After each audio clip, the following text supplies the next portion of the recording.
अच्छा, ये क्वेश्चन देखेंगे।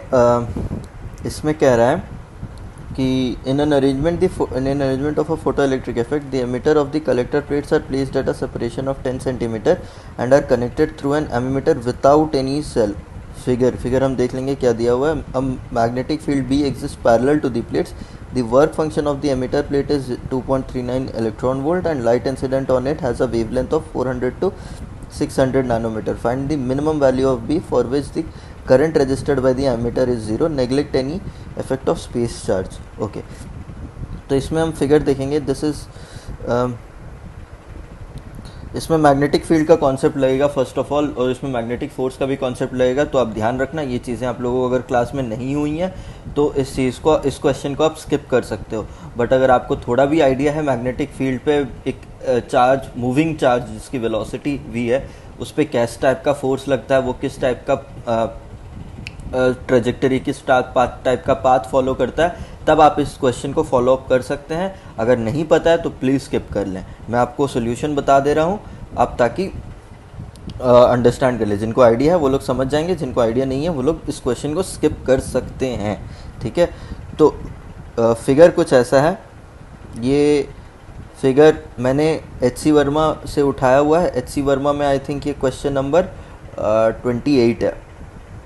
तो ये फोटो इलेक्ट्रिक इफेक्ट चैप्टर में से, ठीक है, तो उधर से क्वेश्चन उठाया हुआ है, वहाँ का ही क्वेश्चन नहीं है. तो ये दो प्लेट दिए हुए हैं आपको. दो प्लेट एक एमीमीटर से कनेक्टेड है, कोई पोटेंशियल सोर्स है नहीं यहाँ पे. तो हमने इस पे लाइट इंसिडेंट करा हुआ है लामडा वेरी कर रहा है 400 नैनोमीटर से लेके 600 नैनोमीटर तक.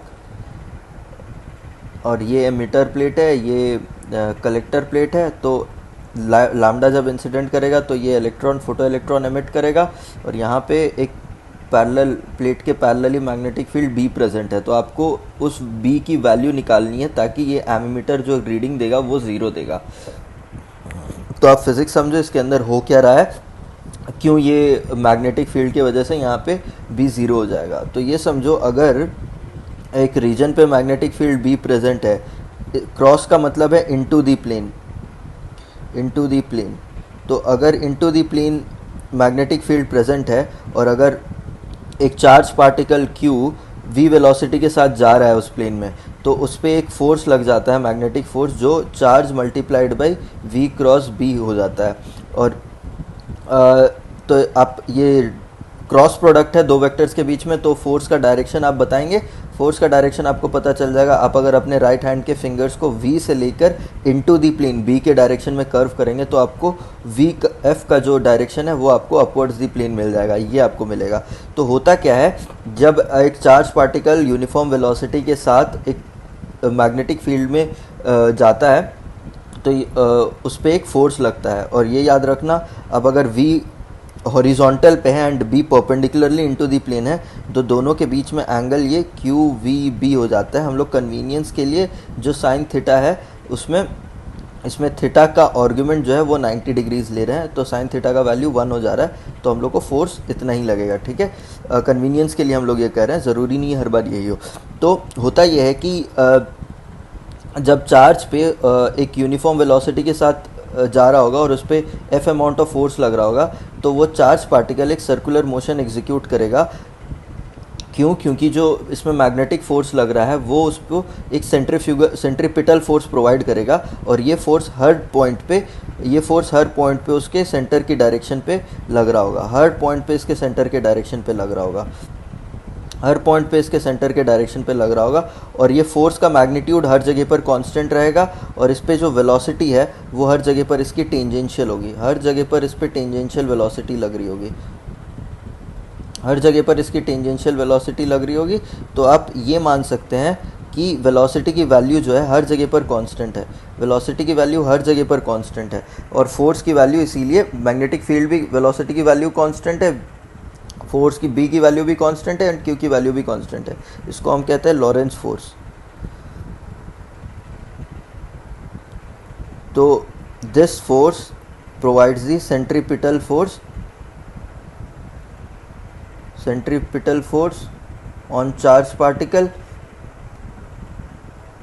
on charge particle. So the charge particle executes. So the so charge particle executes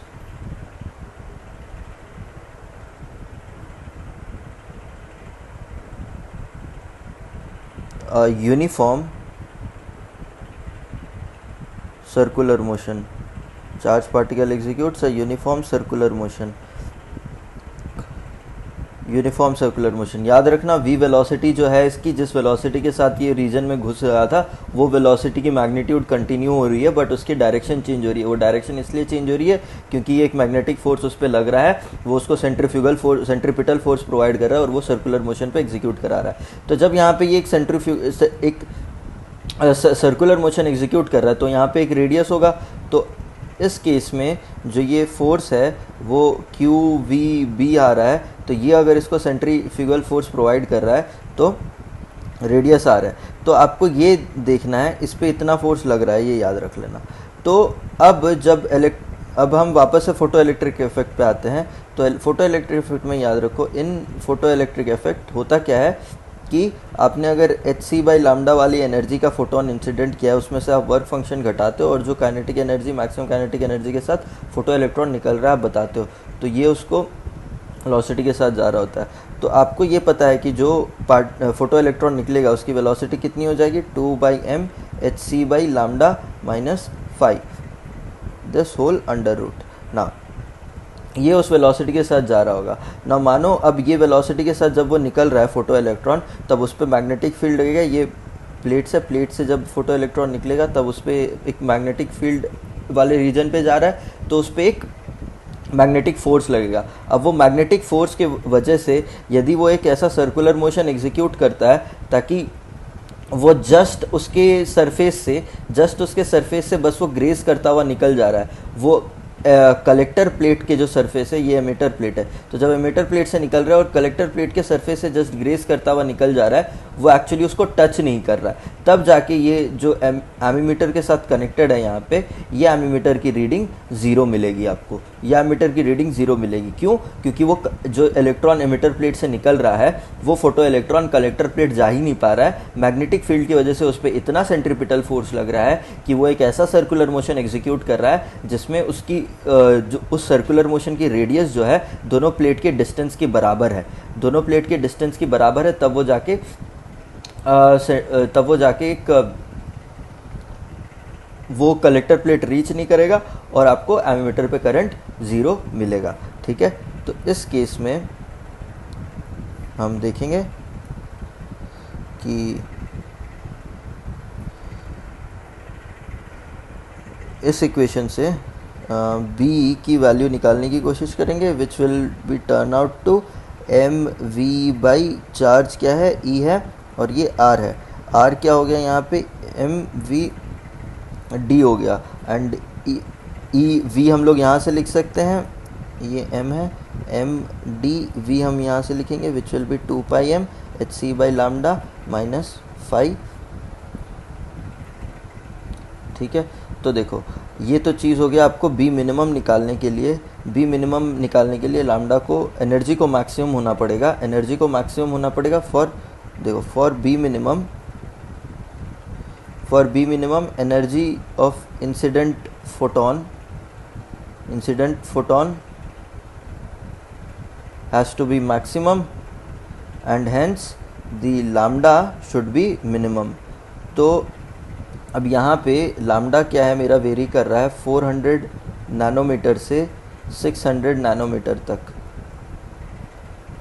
और थ्रेशोल्ड फ्रीक्वेंसी आप निकाल सकते हो, 1240 इलेक्ट्रॉन वोल्ट नैनोमीटर से जो इसका वर्क फंक्शन है उसको डिवाइड कर दोगे तो आपको electron volt nanometre, work function इसका 2.39 इलेक्ट्रॉन वोल्ट दिया हुआ है, तो आपको ये समथिंग 1240 डिवाइडेड बाई 2.39 करेंगे तो आपको ये 518.82 नैनोमीटर आपको मिलेगा।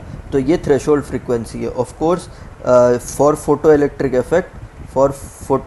इफेक्ट आपको पता है lambda should be lesser than threshold frequency, तो इसीलिए 400 to 518.82 नैनोमीटर ये याद रख लेना, ये हमने पढ़ाया हुआ है। 400 to 580 नैनोमीटर आपको फोटो इलेक्ट्रिक इफेक्ट शो करेगा। बाकी फोटो इलेक्ट्रिक इफेक्ट शो करेगा। बाकी आपको जो 518 से 600 तक का है वो वेवलेंथ आपको फोटो इलेक्ट्रिक इफेक्ट शो नहीं करेंगे।